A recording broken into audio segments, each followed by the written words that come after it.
Si me preguntases cuándo me di cuenta de que había perdido el control sobre ella, la verdad es que no sabría contestarte a ciencia cierta, porque fue algo tan sutil, tan paulatino, que yo creo que desde muy pronto ella se empezó a apoderar de mí.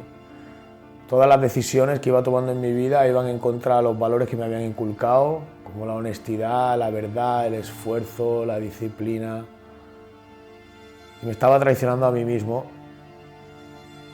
De repente, en un momento determinado de estar metiéndonos rayas los fines de semana, no sé cómo, ni cuándo, ni por qué, pasé a consumir entre semana. Daba igual que fuese lunes, que fuese martes, que fuese miércoles, no me importaba, que fuese por la mañana, por la tarde, por la noche. Solo podía pensar en ella. Aparte, también me di cuenta de que había perdido, o que empezaba a perder el control sobre mi vida.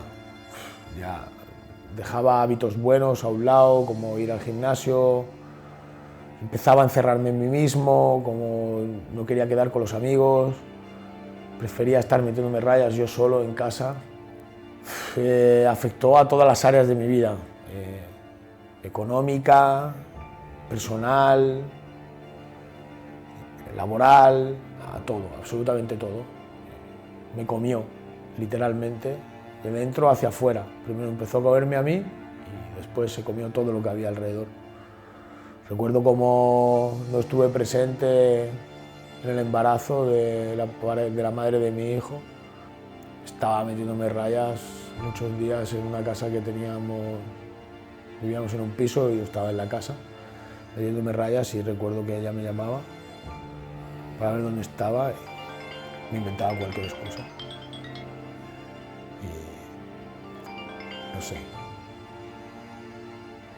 He perdido muchas cosas por culpa de ella y sobre todo me perdí a mí mismo.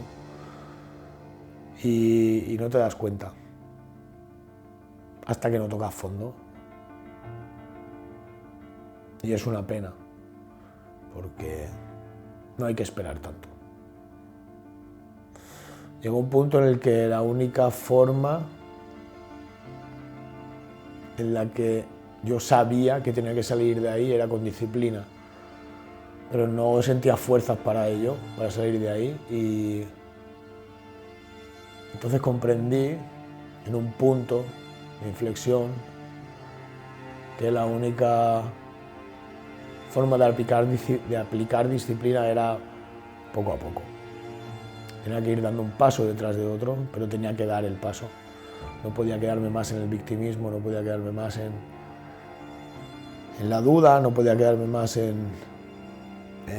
no saber si lo iba a conseguir. Tenía que intentarlo. Y así lo hice. Cada vez que iba a pillar, me autoengañaba. Decía, esta es la última, no lo vas a hacer más, venga, solo esta vez y ya está. Disfrútala, pásatelo bien y luego se acabó. Y eso no pasaba.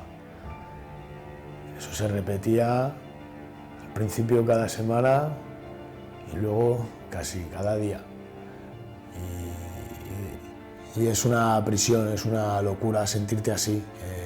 Te sientes culpable, estás mintiendo a todo el mundo, sientes vergüenza, no sabes cómo salir de ahí.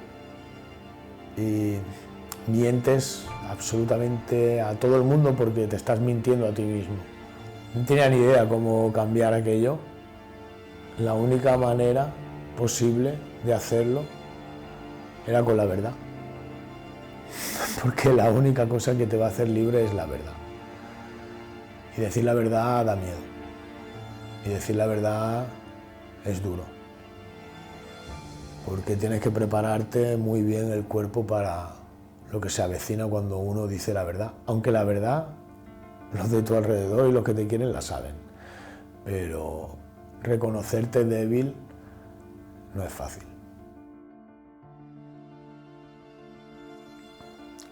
Pensé que me moría muchas veces. He tenido 3 brotes psicóticos donde he temido por mi vida. En la última etapa de mi adicción me tocaba la cabeza por el lado derecho, que era por donde yo consumía, y me dolía.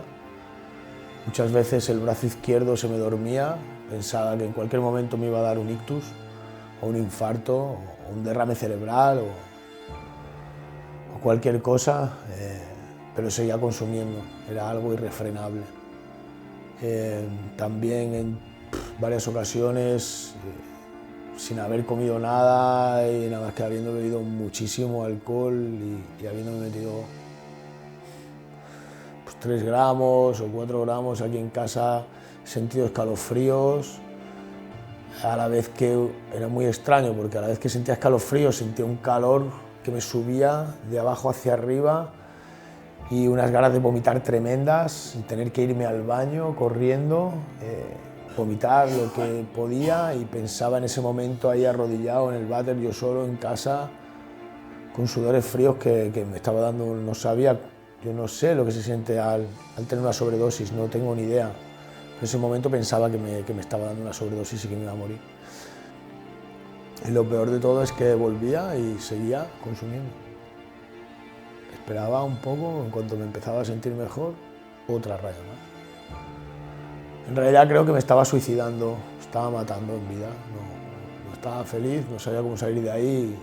Creo que lo único que estaba buscando era que algo me pasase, aunque cuando sucedía me diese miedo. Lo único que me sacó de ahí fue, en ese momento, pensar en mi hijo, en mi familia, sobre todo en mi hijo. En si él se lo merecía o no.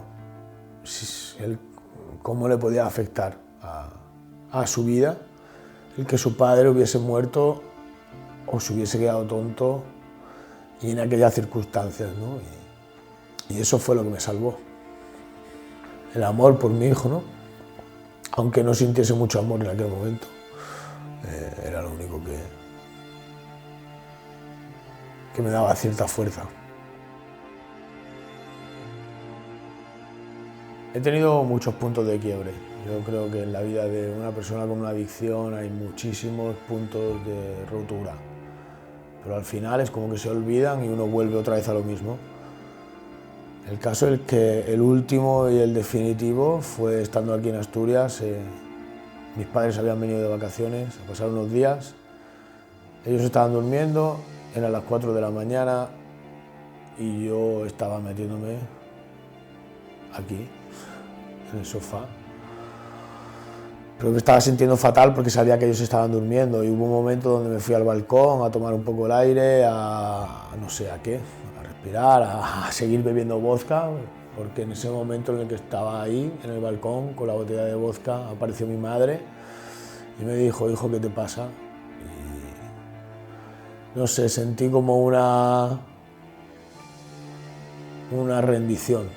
Sentí que en ese momento tenía que rendirme, no sé por qué. Y rompí a llorar y le dije: mamá, necesito ayuda, no estoy bien, estoy muy jodido, no sé qué hacer. Y recuerdo que ella me abrazó y me dijo: hijo, me alegro que por fin lo hayas reconocido. Ella ya lo sabía, no era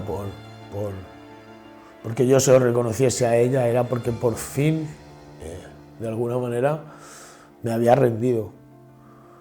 Y la única manera de empezar a salir de este pozo donde te metes con la sustancia es rendirte, es mostrarte vulnerable, es pedir ayuda a quien sea, dar el primer paso. Y a partir de ahí puedes generar un cambio. Pero tienes que rendirte, no queda otra. Tienes que saber que no eres Superman. Y yo me creía Superman. Tenía un sentimiento de culpa tremendo por todo el daño que había causado, por todo el daño que me había causado, y sobre todo por mi hijo. sabía que no estaba siendo un buen padre. Tengo muchas fotos negras, ¿no?, que le llaman a las personas que están en un proceso de recuperación con respecto a mi hijo.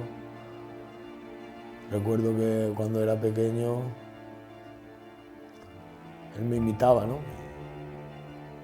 Y me imitaba. Y hacía esto. Y a mí se me caía el alma a los pies. Y fue una señal muy grande, ¿no?, de ¿qué cojones estás haciendo, tío? Tenía 2 años y medio, 2 años. Mi hijo ha estado a veces en el salón y yo he estado metiéndome rayas en la cocina. Y he vuelto a estar con él.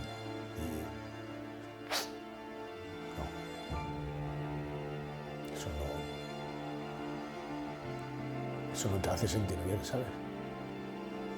Eso no lo haces porque quieres, eso lo haces porque tienes un problema. Y era totalmente incoherente, ¿no?, llevar una vida así y la vida que proyectaba a los demás, ¿no?, de estoy bien, todo está bien, qué guay, soy súper genial, ¿no? Y era un mierda. Un narcisista, un egoísta, no me importaba nada a los demás, solo me importaba mi placer, mis deseos, y los demás no valían una mierda. Y eso es la sustancia, eso es lo que hace la sustancia. Todos somos así. Llegó un punto en el que comprendí que más adelante, en mi proceso de recuperación, que la coherencia es la base de una vida feliz. Pensar, decir y hacer lo mismo. Cosa que yo no había tenido en mi puta vida.